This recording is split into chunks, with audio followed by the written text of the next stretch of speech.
Hello and welcome back to Dev Game Club, a weekly podcast in which two veteran game developers look at games from the past to discuss their relevance and impact today.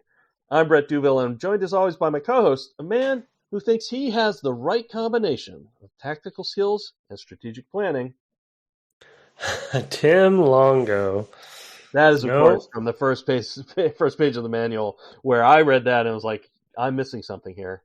Something's missing for me. I don't think I have the strategic planning yet, but we'll get to that. We made it to 401 episodes. We did. Here we are at 401. We did it. Yep.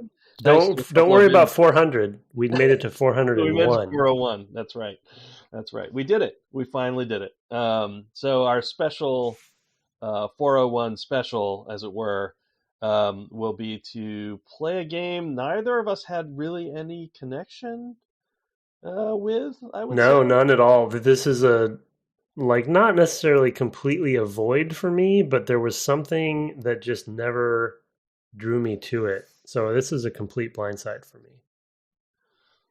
401, by the way, is prime number. So technically. Oh, shoot. Yeah, it's okay. I kind of let that go a while back. And I think I was assuming so, because there's no way that we've not had prime episodes. I know there was one where I was like, oh man, Tim is so busy, I'm just not going to even make him have to deal with it. Thanks. So there's been times like that. And nice. Then I think, I had, it's like you let something slide once. And it's like, it's never coming back. Yeah. So, well, what is the game? Oh, yeah, let's talk about the game. The game is 1995's Heroes of Might and Magic. Which is a New World Computing title. New World, of course, is known primarily for the Might and Magic series, both the main series of RPGs, which is 9 main games, I believe, and of course the Heroes of Might and Magic series, which was rebranded to Might and Magic Heroes when Ubisoft, I think, purchased it or something. That's right. Ubisoft has Might and Magic. Yeah. I forgot about that. Oh my gosh. It's so wild looking into these things. New World Computing was the the baby of John Van Caneghem or Caneghem. I'm not sure how to pronounce that. Who, this is what I know him for. I know New World Computing was his. Might and Magic is him. He's the principal designer. But also the head of that company. And they make this kind of like, this offshoot from other RPGs, to some degree. So we'll talk a little bit about that and Might and Magic more generally, which is a series neither of us has a lot of connection with. But we thought we'd go with something a little different from the last couple of things we've played, but also, kind of in that crunchy tactical space. To kick off 401. I mean, it's, why wouldn't you? Well, I think you also made the point of contrasting with something like Final Fantasy Tactics. Yes. Which is like almost like you couldn't get further away and still claim tactical strategy game kind of thing. Yeah, for sure. I'm sure XCOM will come up a lot in the conversation, but yeah, it's going to be a weird game to talk about, I think, and very interesting. I mean, which is good for the podcast, but yeah, I in pre-show I immediately equated it to our Populous conversation.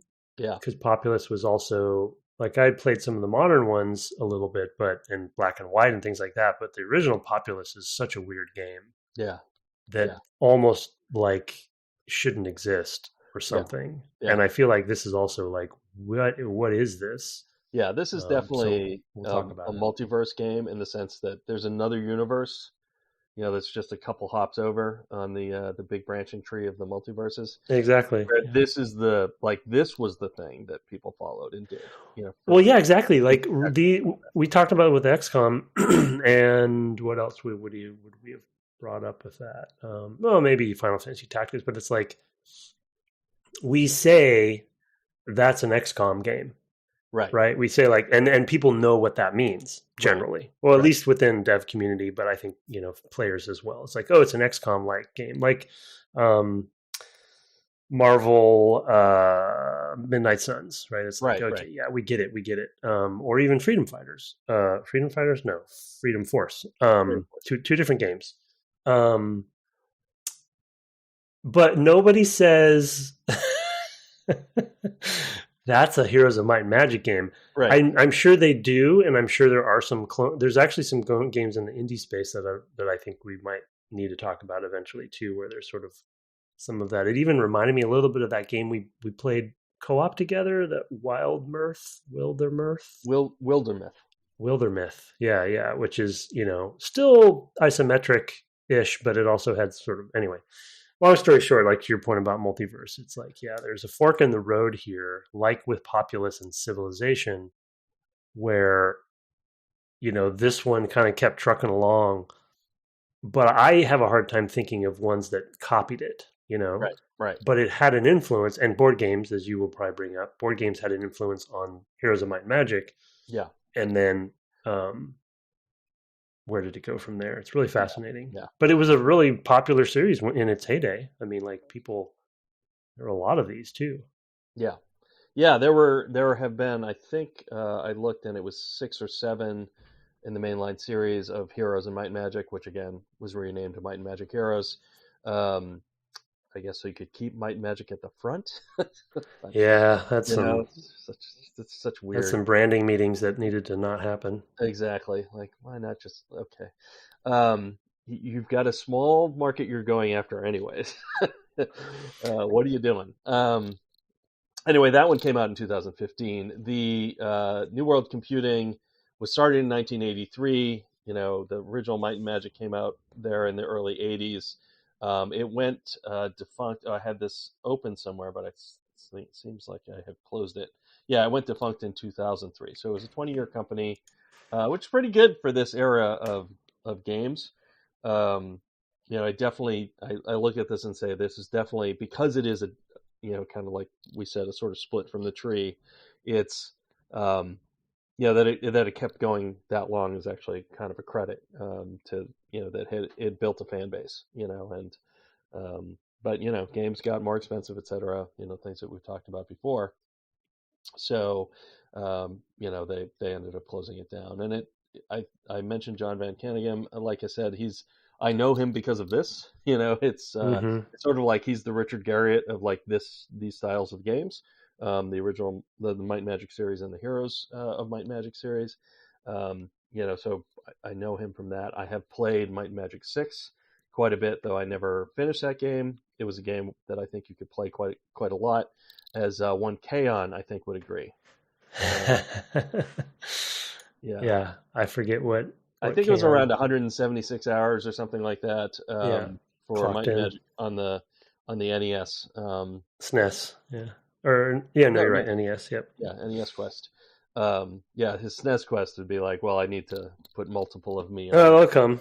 He'll Yeah, do that yeah, he'll do that. He'll before he do that. dies. The like 1,700 SNES games, or whatever it is. Ooh, is there that many? Okay. Oh, it's a lot. Yeah, there's way more SNES games than NES All games right. in the U.S. Maybe he won't finish that before he dies, but Yeah, he will attempt it. yeah.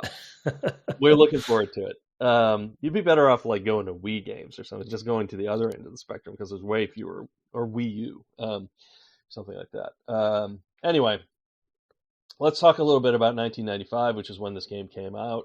I'm going to leave some that for you. I will say that we've played from this year not too many games. We've played Chrono Trigger and Dark Forces. I think those are the only two. There may be something that we played since, but a quick look at what we played recently didn't turn it up.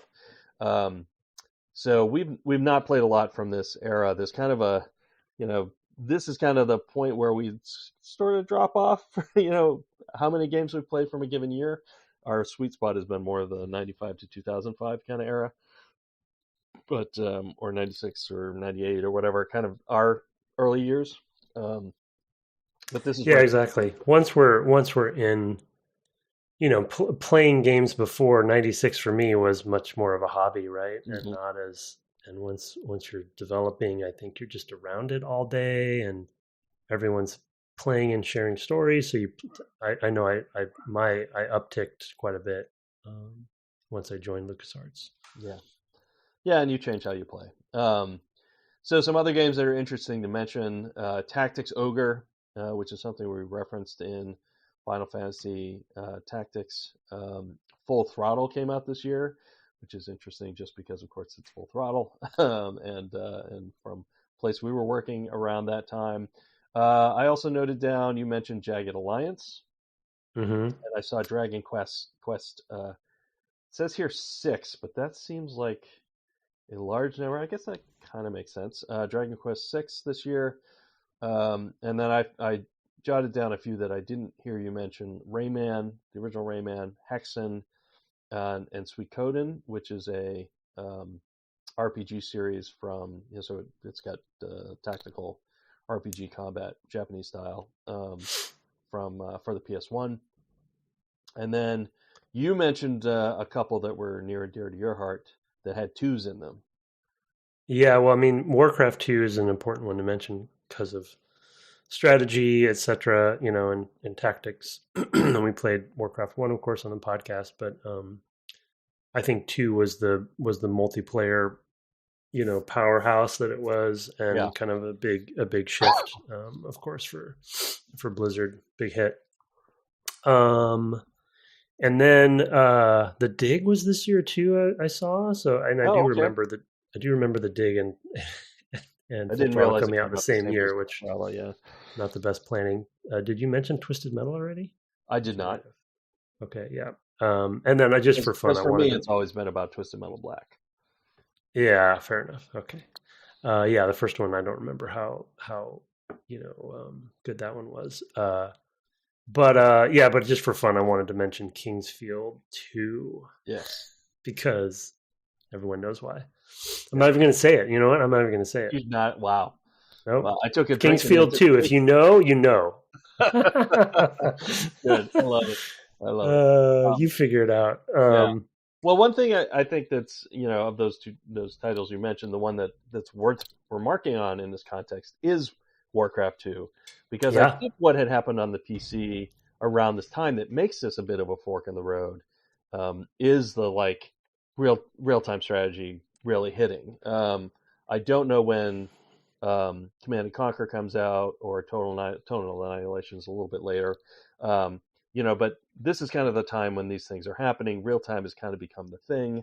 Warcraft made a big splash, like we said, we played it for the cast, and then Warcraft 2 was really a big refinement of those original ideas and a much more polished game. And it also had, I feel like it had an expansion as well. Maybe wrong about that. Yeah, through the Dark Portal. Yeah, that's the one. Yeah. Yeah, So, I can tell you about the Dark Portal if you need to know. oh, That's all yes. about. Wow. It's actually where the orcs came from. So, Oh, thank you. Is that yeah. they came? You're saying they came sort of through this dark portal? They did. They came right through it. Okay. As the name says. Is this in the opening cutscene of Warcraft? Was it in the first one? Yeah, I guess think it was. was. Yeah. No, Yeah. no. So in 2, you go the other direction. I meant World of Warcraft. I think World of Warcraft is something like that as well. Yeah, there's an expansion that focuses on that too. Yeah. Yeah. Anyway. Yeah. So I mean, my point is, both between that and sort of Diablo around this time, things were shifting to real time that had previously been turn based, and that was because compute was faster, right? We had more power on the machines. This would have been, let's say, I probably had a 486 or Pentium around this time, right? So that's kind of where we were as far as machines go, and yeah, that sounds about right. Maybe a 486, and there was getting to be enough that you can do things, on a PC that you couldn't before, with those sort of just generalized, computing, and it's before kind of the switch to 3D. So you have just more powerful, sprite-based games that are now able to be run in real time, and have AIs that can compete and make it interesting for players, at that level. As opposed to before, it's like, well, we actually need, while the player's doing what they're doing, we actually need that time to figure out what the rest of the game is going to do. And that shift had just kind of been happening. Anyway. Yeah. I mean, it was and obviously Civilization continued Hmm. um, as a turn-based game, and there were various XCOM games as we've talked about, and clones of that over time. So they both vied for it. But to your point, there was those games all, and this I think will come up with talking about this game. Those games always felt crunchy enough and very board gamey that I don't know, I guess the audience probably just sort of, I don't know if it got smaller, but it pretty much stayed the same. It's Yeah. like there's people that love turn-based strategy and tactical games, you know, that's not going to change much. Ironically, and then sort of real time was like, oh, I like tactical action. Oh, now I don't have to like wait for my turn. I just it all munges together in the RTS world, and so yeah, that grew huge in this era. The irony is that they also hit a ceiling Yeah. at some point where it's like, okay, RTSs also have a finite audience for the most part, and so that eventually bottomed out too. But Yeah, and the yeah, sort of tactical combat also kind of continued on in role playing games as kind of like the mechanism for combat. In yep, something like yep, Fallout or what have you.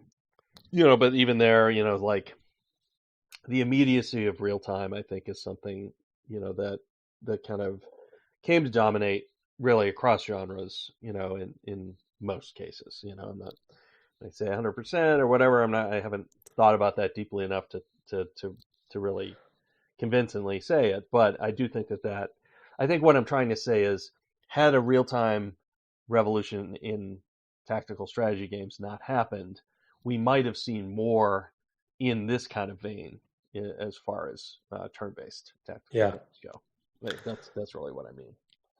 yep, yep, yep. Well, and then even again with the comparison of XCOM, and we have um, Firaxis continuing that legacy Yeah. beyond Civilization, even right into the new XCOM games. And so it's like people figured out how to do modern versions of those that were compelling and exciting and had, quote unquote action for its context. But same thing happened with shooters. Same thing happened with all genres. Basically, is like as they became bigger business, action. Like to sound cheesy, like action became important.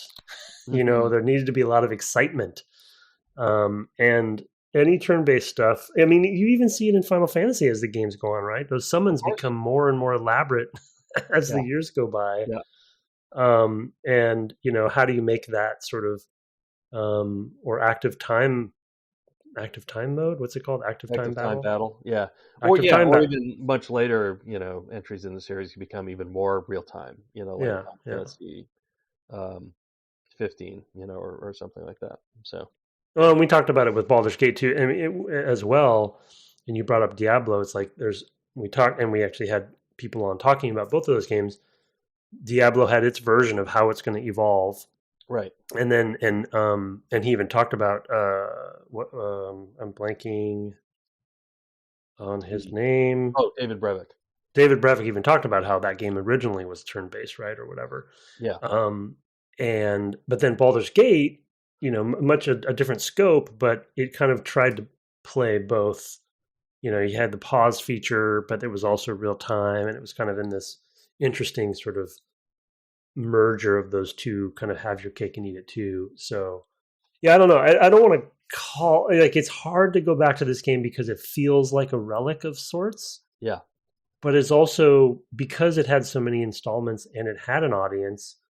Um, it's clear that people still wanted this sort of stuff, Yeah. and the battle map when you go into battle, which we'll talk about as we play the game, is just so unexpected and different from what I thought it was going to be.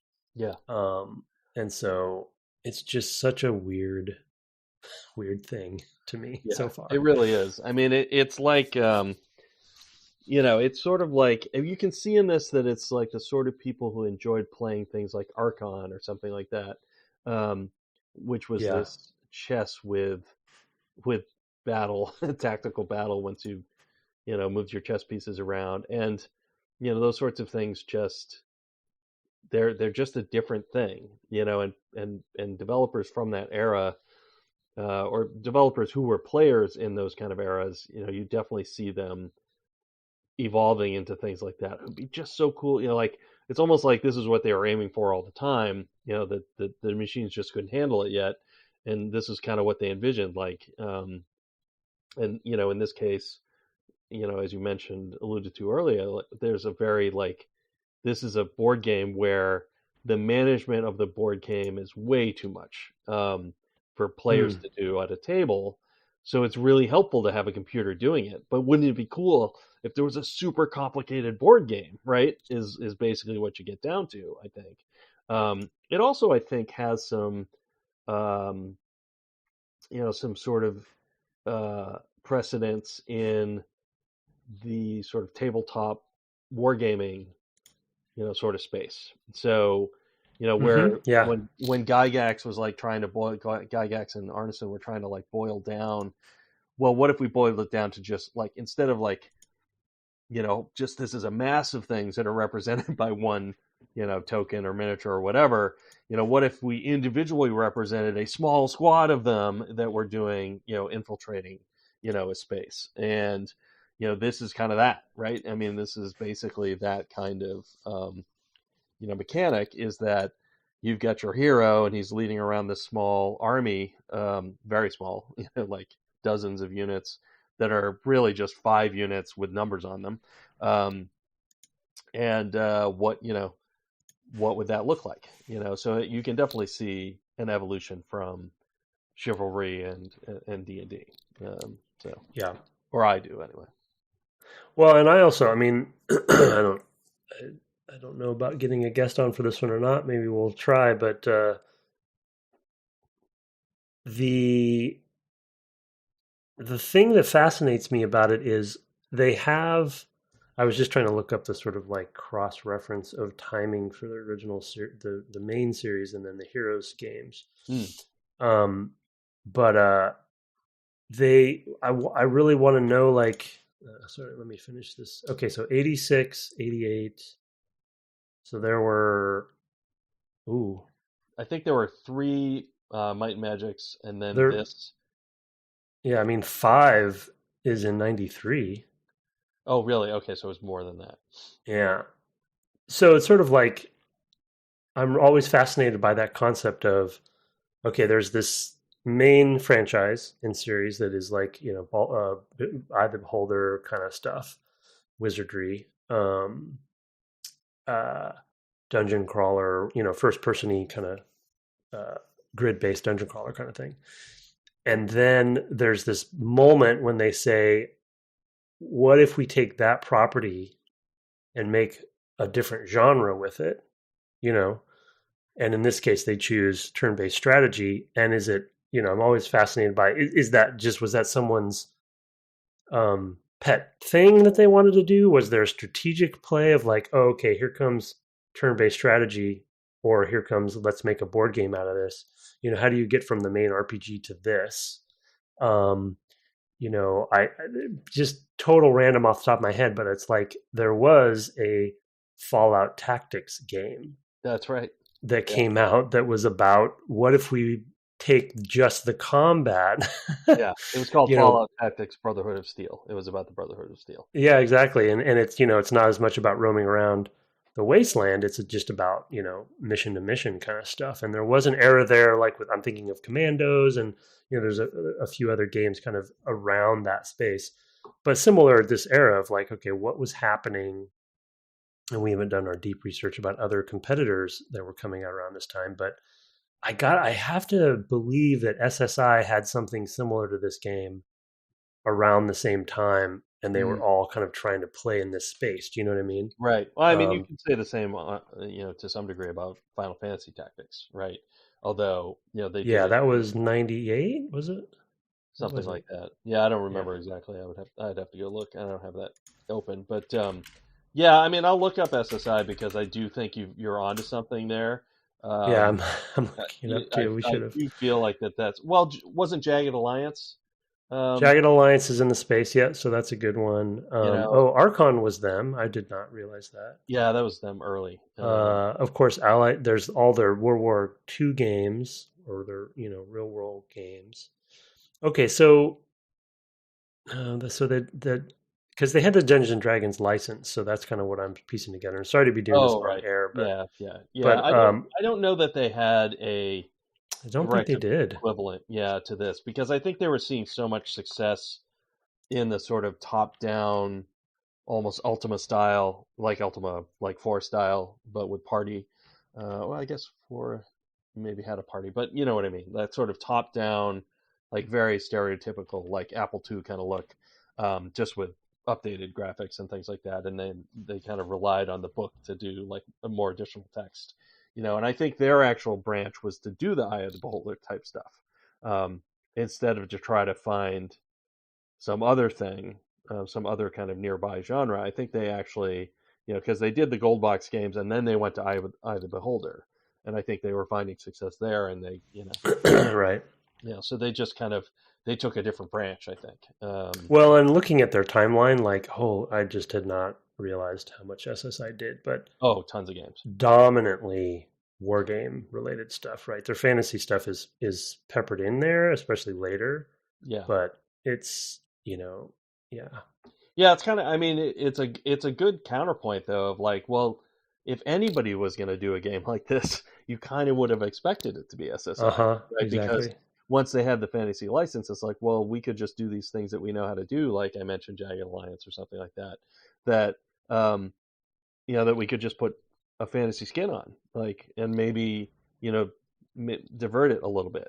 But maybe they hadn't figured out the thing that's here, which is this sort of exploration of a map part of it, which makes it also an adventure, right? In some, in this way, I think you kind of have to squint at this because there's not like a real story there. It's more like a Civ type adventure, where it's like, well, I don't know what's outside the fog of war, where I haven't gone yet, but I know I'm going to go there ultimately, and probably encounter some resistance. Um, it is explicitly a game of conquest, of course. In fact, I think the manual actually puts it that way of like, oh, you've got to. Here is this great game of conquest. Yeah, a whole thing. But Well, yeah. and then I mean the wiki does do a summary of the story. Oh, Which please. I'm playing the campaign mode, which it's funny because I get lightly get this, but I didn't. I guess I'm reading this now. And I didn't realize that because I'm playing Iron Fist. I chose him kind of because he's at the top, but I didn't realize that he was forced to flee his homeland through a magical portal Oh, by his was it cousin was it Ragnar. a dark portal? Do you think? Dark portal, yeah, portals. Which Ragnar, I think you can play as well in the campaign. So I don't know how that would work story wise. Um, yeah, but the whole concept is you're in this new land and you're conquering that land. So in the canonical storyline, Lord Iron Fist defeats his three opponents and founds a new kingdom of Enroth. Okay. Got it. Okay. Yeah. I mean, it's everything you need to know right there. Mm-hmm. Yeah. I mean, that's very kind of board gamey as well. Both of those parts that you mentioned, like, well, yeah, there's other players and they play these other characters, and like this. I mean, that's kind of why when I sat down to play, and we should maybe talk a little bit about how it plays, um, other than the kind of broad category. Um, I sat down, I played the tutorial, and like you, I remembered primarily the battle map stuff and really Yeah. nothing else. And so I was very surprised that it was kind of early Civ game like in that there's a bunch of space and you're trying to, in that game, of course, you're trying to find the right place to put your city. But you might come across barbarians and things like that. This is more like, well, what if the city were established and you're doing the find the barbarians part? Except the barbarians are, um, mines and windmills and treasure chests and and enemies that are there marked on the map that aren't moving around. It's a place where you can get a spell, I think, and those sorts of things. The And fact that there are resources at all, I yeah, was surprised about. It yeah. reminds me of for some reason, remember the Cinemaware games, Defender of the Crown. Oh, I never played Um, those. yeah, it's interesting. They're a weird. We might want to play that one sometime. I mean, it's problematic in some specific ways, but which we can talk about. Really, But a game for yeah, 2000 is but it's problematic such in ways? yeah that game is a very weird hybrid of genres in one game, Hmm. which I won't explain now. But as soon as I got to the castle part of this game, and there's like that painted castle scene that you're adding buildings to Right. as you buy them. It's like, what is this? Like, I didn't know this was a thing, and then there's like resources, and then there's a time element to when your population increases weekly. There's all these elements. And then even on the strategy map, the world map, that, there's bottlenecks that you Yep. want to like control, and roaming characters. Yeah, it's very fascinating. Yeah. Yeah. Let's try to break some of those elements down. So, um, well, we can start with the resource aspect of it. I mean, all of these things kind of interpenetrate, so it's not going to be clean. We can't just sort of talk about the anything kind of independently. But um, I think the that to some degree, that town scene or castle scene or what have you was probably the biggest surprise for me playing it. Like I wasn't really that surprised that you're moving around your unit, to your army basically, or one of your armies, um, to take territory. Like that was, and then that's how you got to the battles. Like that wasn't a big surprise to me. But what happens in the town is, as Tim's pointing out, there's this, um, there's a sort of central building, which is, I think in some, playing through a game far enough to know I was done. Not gonna succeed. Um, I got to a point where I actually had taken another city, and I actually had to grow its town center to a castle. So I had Mm. to make an expenditure there. But basically, you have sort of a central building, and what that building is basically your interface. You click on that to determine, well, what other buildings do I want to build around it? And those other buildings you build around it are the things that, on a once a week basis, and again, this has turns which are basically each a day. So every 7 days, you're going to have whatever buildings rather, are in your town are going to spawn more units that you can purchase slash recruit, with your gold, and add to your army or garrison in the city. So those are kind of like the big elements that are going on in the town. Did I miss anything there? Um, no, no. I mean, it's it's sort of akin to the XCOM bases, right? Where you're kind of it's this other mode that you're Right. in, and you're adding that. And some of the buildings you can build are like buffs, like the tavern increases morale, but doesn't create units. That's true. Yeah, there The are some. mage tower has multiple levels that you add to it to get more spells. So it's interesting how they integrate the progression of it. But you also can choose, right? It's not a linear progression. You can choose which one per day. I think you can only build once a day. Oh, I Um, think you're right. Yeah. you can choose which one to build when. Oh, and then the thieves guild is interesting because it gives you information about like Hmm.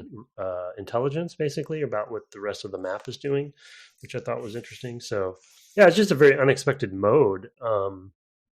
And then to your point on the recruitment, like once you have archers or whatever show up in the archery range, your hero has to go back to town, back to the castle to get them to Right. join up. And then so there's sort of like a little bit of that management in there that also I wasn't expecting.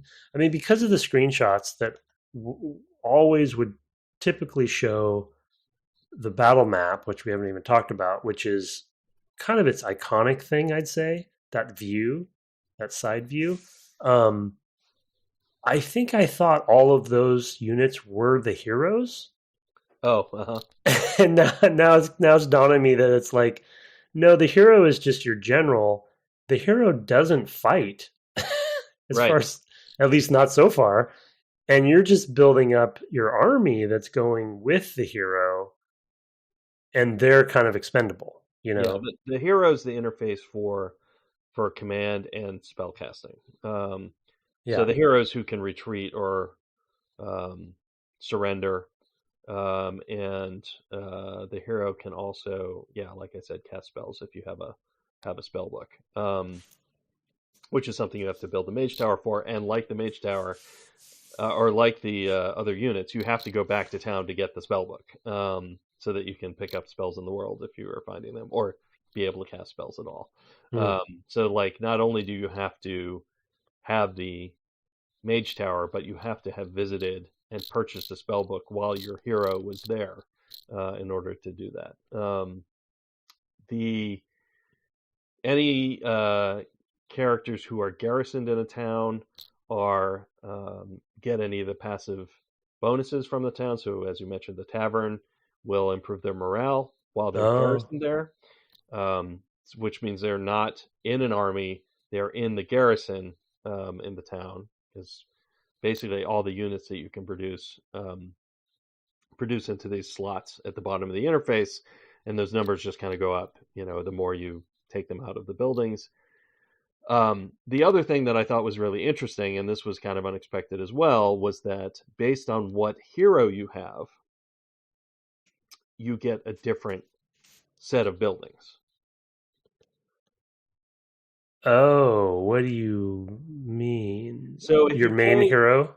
yeah, if your main hero, the hero you start the game with, is a Hmm. knight, then you get, I think, peasants and archers and Hmm. pikemen and some other stuff. Yeah, I don't remember that's what what the I other. have. Yeah. Yeah, if you play as a barbarian, you get goblins and orcs and Ah, trolls and ogres. I think wolves. That's the one I picked, so I know that one the best. Probably as the sorcerer, you get like the gargoyle. yeah, Um, fairy and yeah, and then there's a fairy one where you get a literal fairy. I don't remember what the other thing you get, and like an elven archer maybe, or centaur, I think. So you get kind of these forest creatures, but I don't know because I haven't played those enough. I've just kind of run up against them and trying to connect the dots in my head to what those might yeah. be. Um, So so I'm playing the campaign mode, which is loosely a campaign mode. Um, right, it's will a series of scenarios basically where you have to beat each scenario.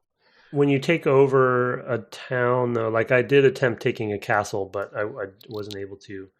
Um, do you get access to those?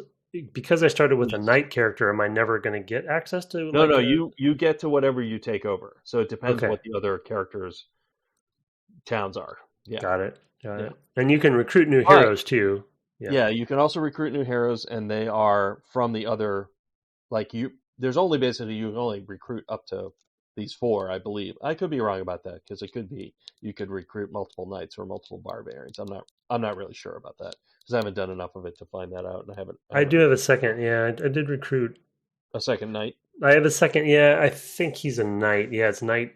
Yeah, I'm pretty positive. And then I have a sorcerer. Yeah. Okay, yeah. So in that case, yeah. So you can probably recruit multiple of the same kind. I mean, I guess that kind of makes sense because you could have to run or retreat or whatever, and you lose that hero for a while, um, and then you could re-recruit them later. Um, so there is kind of, yeah, all of that stuff, and you Yeah, you I mean, choose, it's choose that character dispendable. by your gem color at the beginning. I don't know if that's a thing in the campaign. In What's this, what? so in the standard game, Tim and I played different types of games, which we didn't coordinate on. um, I played a standard game, which is really just I want to play one scenario, Yeah. and I get to pick when I try to play one scenario what starting hero I have. But they don't call it that. They don't say pick your starting hero, sorcerer, barbarian, knight, or whatever. What they just show is like a gem color, and if you pick your gem color, Oh, um, that's what determines your starting hero. Right. weird. So red is barbarian, and green is the forest one. And I don't know what the other two are because I didn't. Those are blue and yellow. I don't know which one's which. Yellow is probably the knight because gold, and blue is probably the whatever the Interesting. Yeah, original. because I'm playing the campaign and I have Iron Fist the Knight guy, but our flag is red Yeah, that's when we take stuff. So I guess it was unrelated, but I would think unrelated that and they weird. would have Yeah. coordinated those colors. Yeah, interesting. Okay, yeah, and I was kind of nervous about retreat. I mean, it's similar to XCOM, right? In that units are sort of very expendable, Yeah. and I think they're expecting you to kind of burn through them. But I guess maybe the heroes you said are they come back at some point and you can They re-recruit them. can. I think it depends which of those, if you're losing and you want to run, retreat versus surrender, I think have a distinction. Um, like Okay, one of the maybe I one of them it surrendered comes then. back. I thought I had, yeah. Well, they don't Okay. come back immediately either. I think in the manual it says, and this was just like in the tutorial text, like these are other options. You can't do this right now. It was just kind of like showing you all the elements of the UI. Um, and in the manual just kind of telling you, well, if you choose this, then this will happen, but if you choose this other thing will happen. And Yeah. I was like, well, I'm not going to worry about that right now, so it didn't register too heavily, but there was a distinction between the two. Mm-hmm. Yeah. Okay. But it also distinctly said they will eventually come back for one of those, but I don't remember which one, so yeah, no idea. Surrender might mean that you go and join the other side, Yeah, it could be. Yeah. whereas retreat would be that you kind of disappear and come back later. Because here's the next thing that's weird is, of course, heroes can also level up. Have Mm-hmm. you had this happen? Yeah, yeah. I've yeah. Mm-hmm. Okay, Multiple multiple times. times. So when a hero levels up, they gain basically passive stat bonuses that they pass on to their um, everybody who is part of their army. So they'll get better attack, better defense. I don't know if there's more than that, but it's at least those two as you level up your main hero. I actually had two heroes when I was playing this game earlier today, and one was my original, and then I recruited one point because I was like, well, let me see what that's about. And I recruited a different class. Sounds like you recruited the same class. Um, and now I'm like, was that a bad decision? I mean, that's one of the things that I think it definitely has this sort of crunchy board game feel of like you're going to make these decisions and they're going to have long-term impacts that are very hard to predict because Yeah. there's so many things going on in the sort of board game simulation. So I definitely have run into that quite a bit. Yeah, it's not like Civ or I don't know, Populous or whatever. Like it's definitely one of those games where they're not expecting you to quote unquote win or finish, on your first go. I Yeah, think you're going to lose a lot of things, lose a lot of units. You're going to lose a lot of missions or scenarios, and you're going to constantly kind of chip away at that as you gain more and more knowledge and strategy. Um, uh, and I guess XCOM's that way too, really, because it's like you don't know the scenarios are random, yeah, and you have to find the UFOs and the city, and so it is this more of a systemic world in that way, simulation light. So, and yeah, I mean the world map we should talk about too because that is another great unexpected kind of joy for me because it's like that view and bottlenecking. Your hero has a representation. You're moving around the map to find, like Brett said, the mine for the gold or wood or these different resources. Then also taking other towns and castles, and then you also see enemies on the map, both monsters as well as other heroes who are on other teams, and they all have different colored flags and stuff. And that is happening every turn, which I guess I should have thought of, but I didn't realize. yeah, So it's like you can see them moving around and taking their own mines and stuff. And then there's sort of like the macro strategy side of that world map. You know, I thought maybe it was going to be like we're moving from place to place, and that's just getting me to the next battle. right. But no, you have to like they'll come and take your mine from you, Yes, and you have to take it back, and you have to like cover the bottleneck in the mountain pass by putting a hero there because they're just going to come into your valley and take your stuff. Yeah, You know. and you have to garrison troops in the places you take as well. Ah, yeah, yeah, right, yeah. So they can Because defend, right? an empty city, you can just walk in and take if there's no troops stationed there. Okay, yeah, I haven't gotten that far yet, so Yeah, yeah, so that's good to know. yeah. I mean, Um, it's definitely there's definitely chess going on and hmm. checkers going on to put it kind of Yeah, and when I introduce the game as the right combination of tactical skills and strategic planning, that sort of world map is your strategic planning. Like there's sort of an early phase of the game where you're trying to gather resources, and certainly I'm sure in the early campaign, and definitely in the sort of first standard game I played, there's a built-in bottleneck of a very difficult to kill creature, hmm. Same. which is a griffin in my case. It might be for you too. No, yeah, mine were like gargoyles or something. Okay, yeah. So there's basically a creature there that is a wall to keep you apart from your enemies, and in my case, it got to be a kind of a little terrifying because the yellow team, I think like you, I was a red team, and the yellow team killed off green pretty early, and then Oh, killed off blue, and I was like, oh no, they've oh, got three times what I have, because I haven't gone through the bottleneck yet. Um, I've been nice and safe in here, and I've been kind of building my armies and trying to, exploit all the resources I have in my little corner of you're the map. turtling. Yeah, and then bad things happen.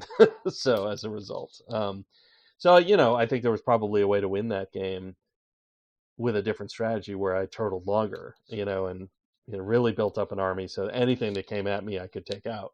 Yeah, Um, interesting. but I didn't know that in playing the game.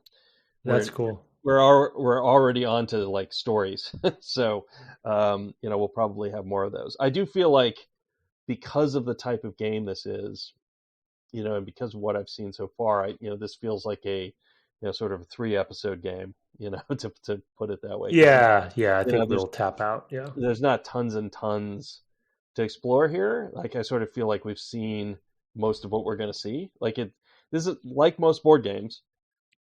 Everything is there. You see all the parts. When you open the box for the first time, yeah, you get better and better at the strategy of the play of the game.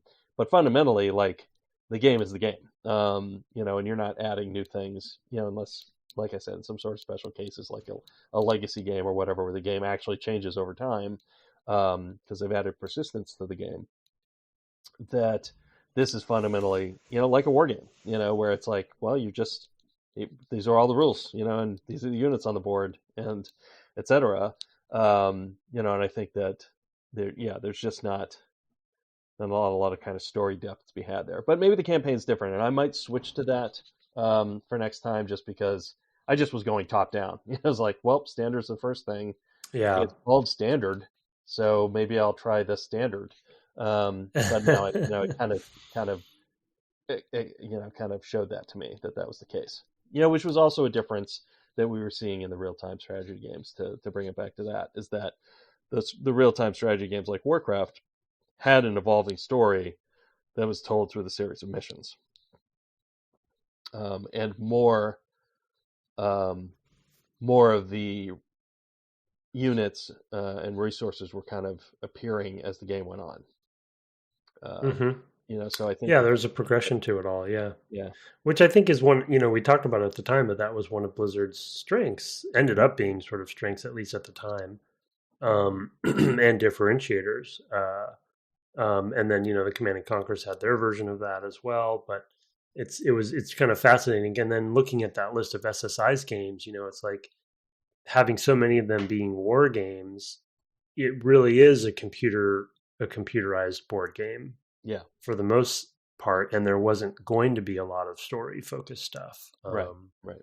Or in And those cases, the story was kind of built in because it was history. yeah, exactly, it's Yeah, historical story. Yeah. yeah, But this one it's it's very loose. It wasn't their focus clearly.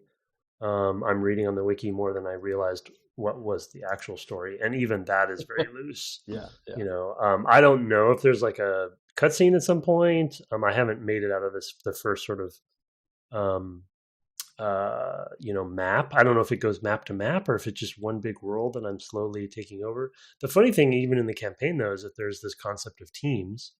I Hmm. guess they must be other characters that are part of the story, maybe.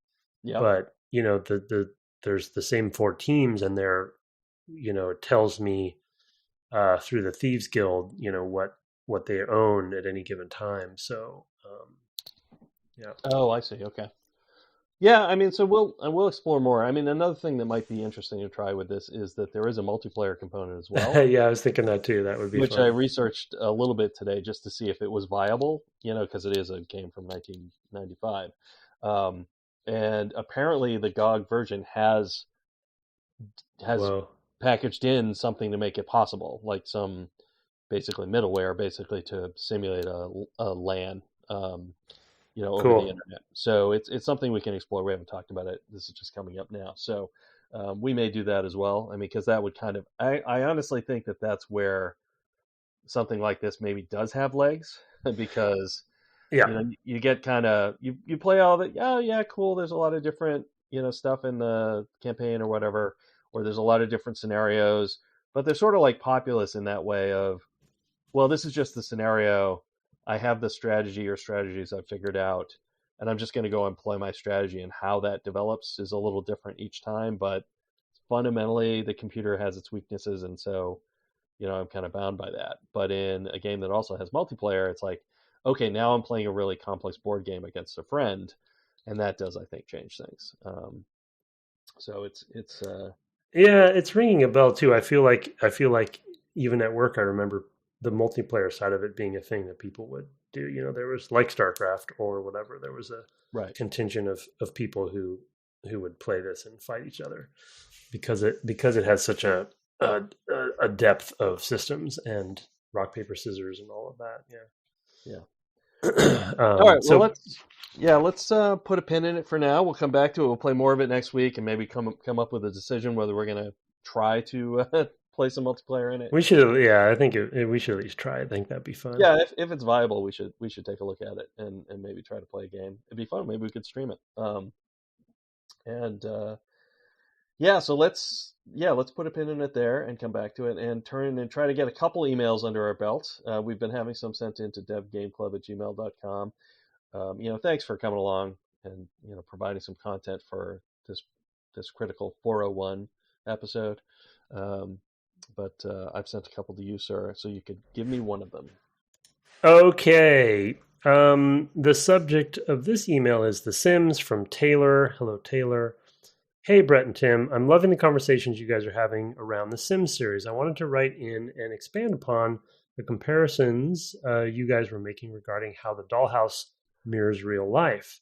As an 11-year-old, when The Sims came out, it was extremely useful to conceptualize my own happiness as a set of red and green bars.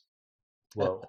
If I'm feeling agitated, I might just be hungry, sleepy, or maybe I just haven't had any fun all day. Do I feel some kind of sadness? Perhaps I just need to hang out with friends. Generally, I understood when to use the bathroom, though. This might seem basic as an adult, but as a young boy, this was an invaluable tool in understanding myself.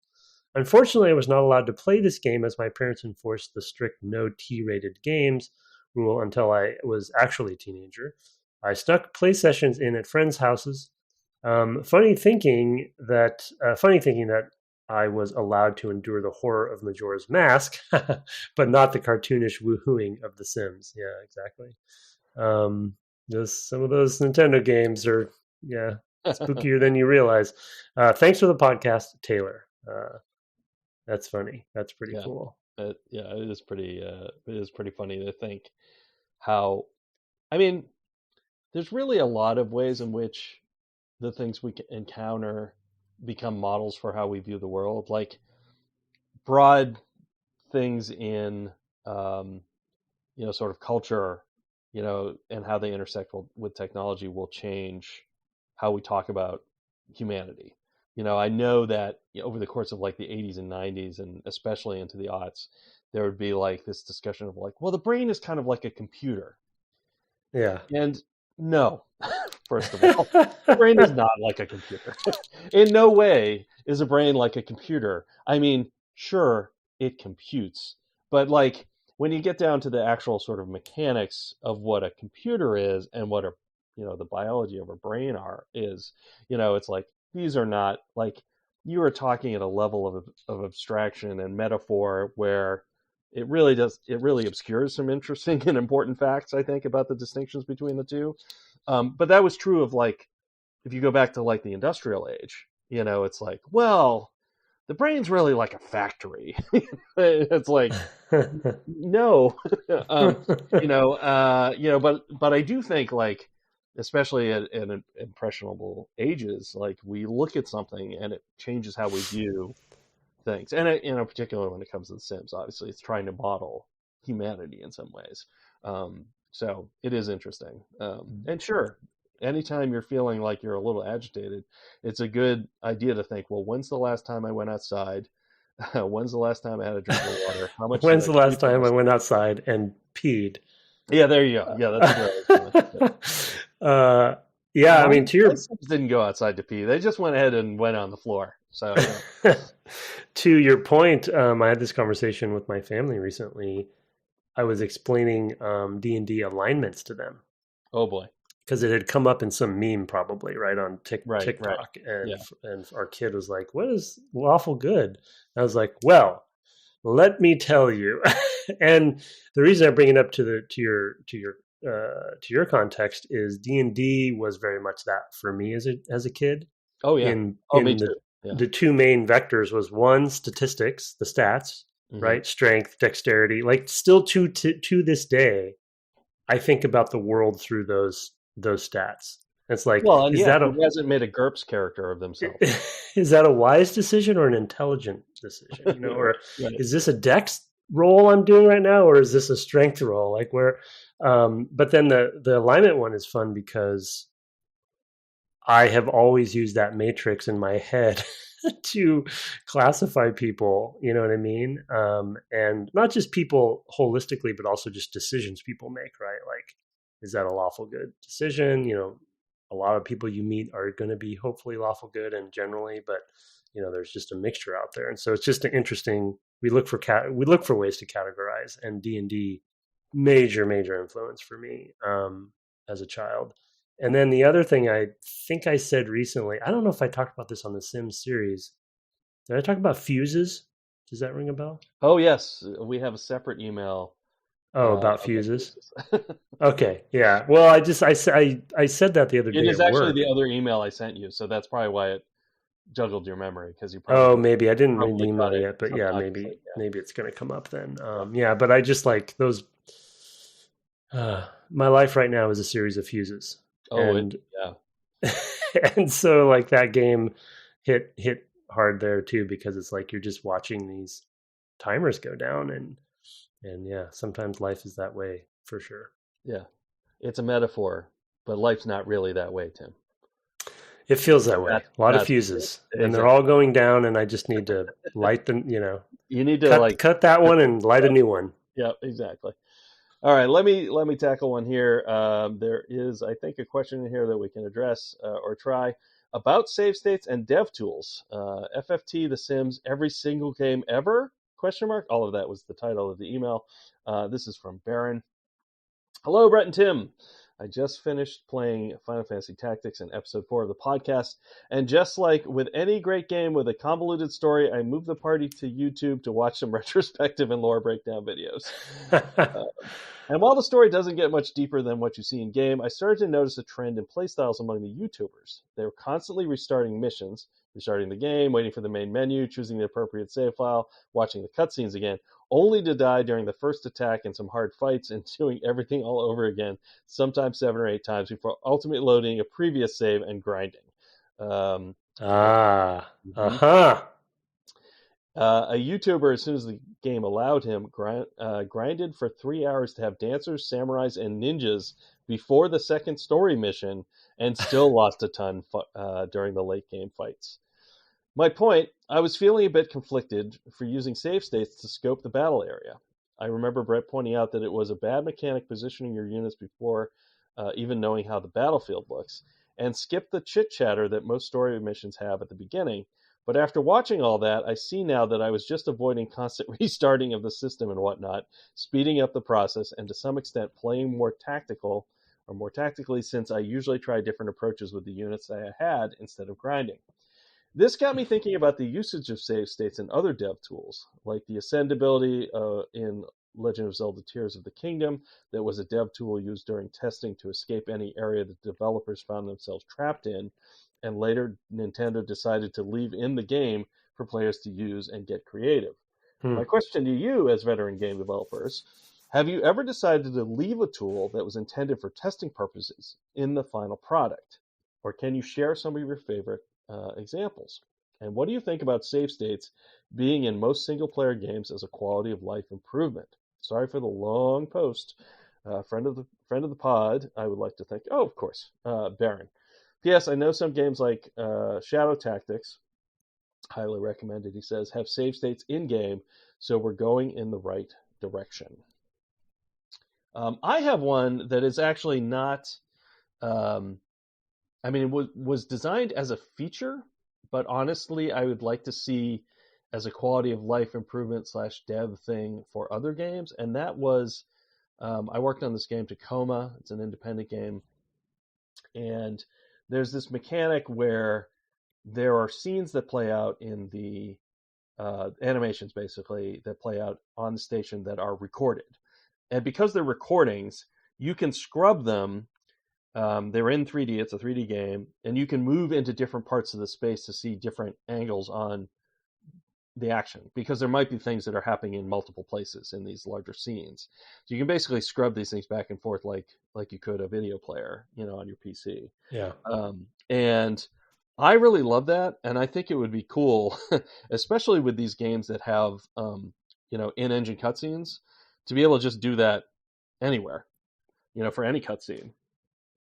Kind of see what else is going on around it, or just take, games have sort of photo mode, and it's just cool to think like, well, the game picked, in development, the game picked this kind of straightforward. I mean, having just finished Assassin's Creed Valhalla, I'm thinking of that. Like, most of the cutscenes there are like, show this person talking, show this person talking, switch the other person talking, switch the other person talking. Like, they're not interesting cutscenes, and they don't convey the emotion of those scenes. But I could totally imagine, some young directors to be out there, or cinematographers to be saying, what if I chose a Dutch angle on this scene, right? And what if I position the camera high up, or a low shot to show like this character is kind of dominant in this scene, or whatever. That would be really cool, and that is something that I think, I don't know a lot of companies. Well, I mean, we sort of do, and if you use something like the Unreal Engine, you basically can scrub these animations. Yeah. That would be a cool addition to games, I think, and would be fun for certain players. I mean, it may not be enough players to justify the expense of implementing something like that, but I do think it's cool. I don't know if it was one of the first to do it, but Metal Gear in the cutscenes, I think it was 3, maybe it was even 2, but definitely 4. You could nudge and move the camera around during a lot of them to I didn't know that.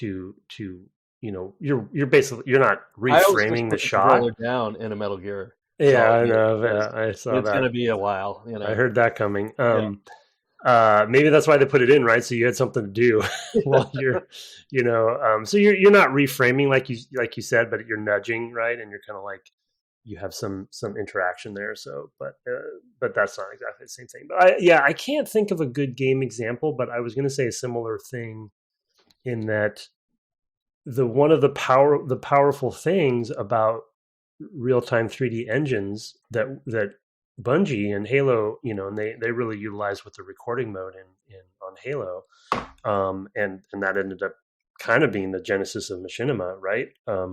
With Red versus Blue, and Halo really kind of led that, and then it just kind of ballooned from there. But it was because of the record mode that they ended up giving over to the players, and it, their engine allowed you to record gameplay in a very small package. So it was Right. at the time, I mean, kind it of was literally revolutionary. network packets. You were Yeah, because it wasn't like a video package. It was just the yeah. data. So it's kind of a cool, like, I think, trailblazing thing there. But to your point, Tacoma's a good example. But there's a lot of games that'll, indie games especially, that allow you, and we talked about it with obviously Prince of Persia, Sands of Time, or whatever. But games are fluid. They're a lot of them are 3D and real time. Lean into that and give the player more control over, like you said, the time slicing, even just of the regular game, right? Like, let Yeah. alone cutscenes. It's I was just playing something as you were speaking. I never can, whenever these questions come up in email, I never can remember them on the spot. So I'm always bummed. But what was it? It was something I was just playing where it was like, yeah, you just rewind. What were we do? What it was? Maybe it was for the podcast. It Hmm. wasn't Last Express, but that was one that is an obvious one. Yeah. But I forget what it was. But Or, I mean, it's Sands of just, Time or Braid or whatever. I mean, you can yeah, really. it's just like you think that it's a game breaking kind of thing to do that, Yeah. but just embrace it, Yeah.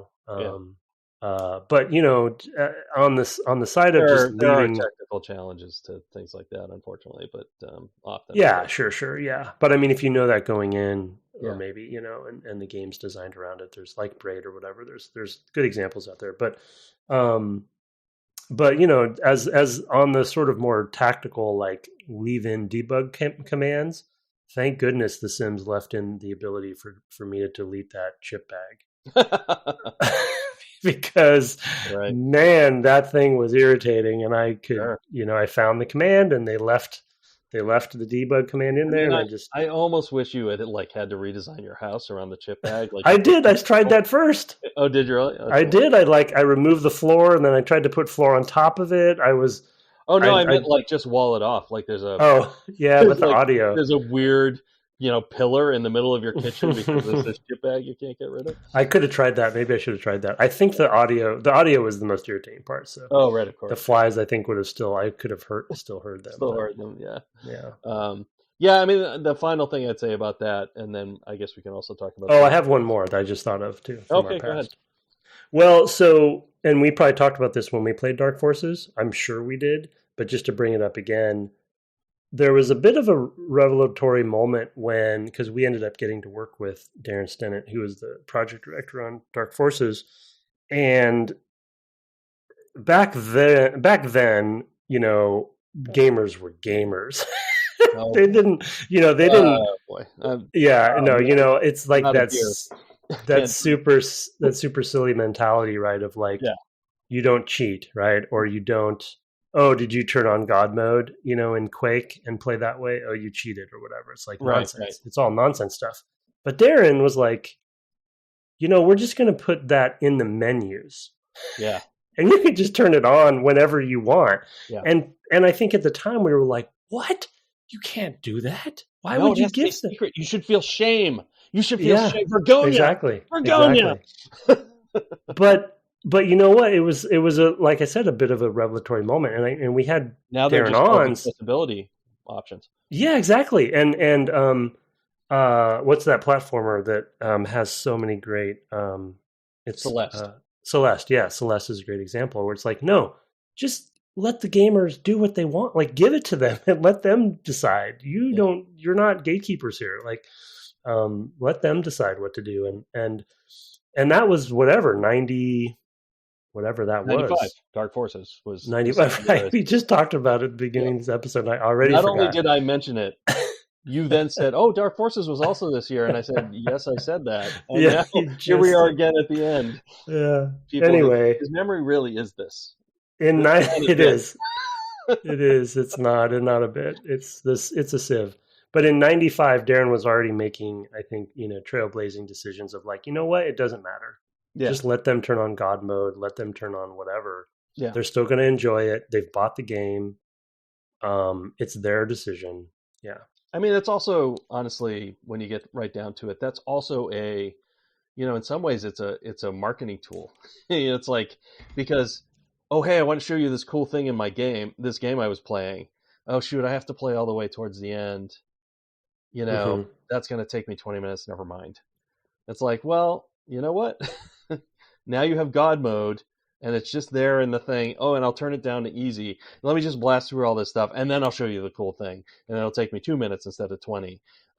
It's funny that you mentioned all of that, because cheat codes was actually the one was the thing I was thinking of. Yeah. Cheat codes are really just, we let you still have them. Often that takes a little work to allow to continue.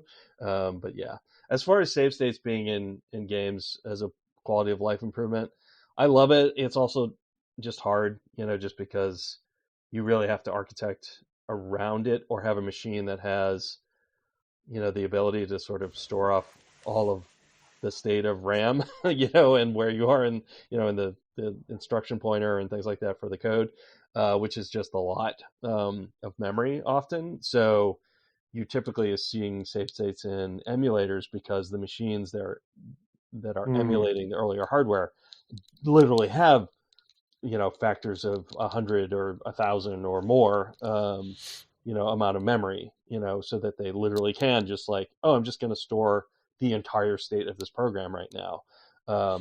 I see. That's why that's why the Switch is able to do that. So that's why they're able to do it for something they're emulating. And any emulator could conceivably do that, but you need the extra space, right? You need to do that. You can't really do it on like the PS5 for a PS5 game, because if that game is occupying all of memory, you can't tell that this bit of memory that looks like a texture isn't also holding some other information in it. You can't like distinguish and recreate it. So you'd have to store all of memory. And now you're talking about something that actually takes a while to do, and you have to store entire program state. I mean, they do this with kind of rest mode, but they also do that by kind of like suspending the system like a PC.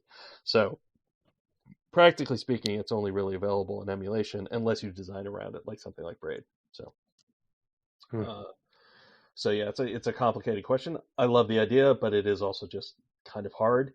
You could actually do it with PCs that are playing PC games from a long time ago, believe it or not. Like, this game to download, I don't know how big it is, but this game I'm sure is running in a very tiny fraction. In fact, I think I saw in the DOSBox window, like, allocating 4K of memory. I was like, are you kidding? Like, that's hilarious. You're allocating, that's so sweet. 4K of memory. All right, let's read quickly your last email just to get it out, because it has the fuses, I believe. Yeah, okay. The Sims from Jafool. Hey guys, love the show as always, but 2 small points. First, I challenged Tim's assumption in episode 3 that most people played, or at least spent much time beyond learning controls, with the newbies. At least it certainly felt that people went heavy on their own creations at the time. In fact, I'd bet money that more time was spent breaking up the Goths' marriage. Okay, fair enough. I think that was my bias of not starting that way. So I was like, oh yeah. Second, life being a series of fuses, in quotes, is a perfect turn of phrase to help me describe my life view to people. Thanks, Tim. And then his best, maybe one of the best sign-offs we've ever had, folks. Hashtag pecs and glutes for life. Jeff. Brilliant. Yep. Important stuff there. Had to have it. Yeah. So fuses. Life is a series of fuses, just like the internet is a series of tubes. It's not. I get what you're. Okay. So that's a good way to tie off the metaphoric conversation from earlier. Thanks. Yep. Thanks for those. I mentioned that you can send us email at devgameclub@gmail.com earlier. We also love to see your reviews. I say this every time. I get the iOS ones, but if they're anywhere else, probably don't. So send them in or point us at them, whatever you have. You can find us on the web at devgameclub, or occasionally you can find my friend here twitching at twitch.tv/ Tim Longo Jr. with the JR at the end. I saw mentioned in the Discord, there's a link in the show notes, that you might be doing that in literally 2 minutes from now. So, yeah, I'm going to continue. I'll be out next week, so I wanted to do it this weekend. World of Ruin. I saved Sid if you want to, well, actually, the VOD's gone. But yeah. I did save the VOD, and someday maybe it will hit YouTube, but okay. It might be losing time. Well, cool. You can find the Discord actually helpfully has announcements when either of us go live on our Twitch channels, which is pretty funny.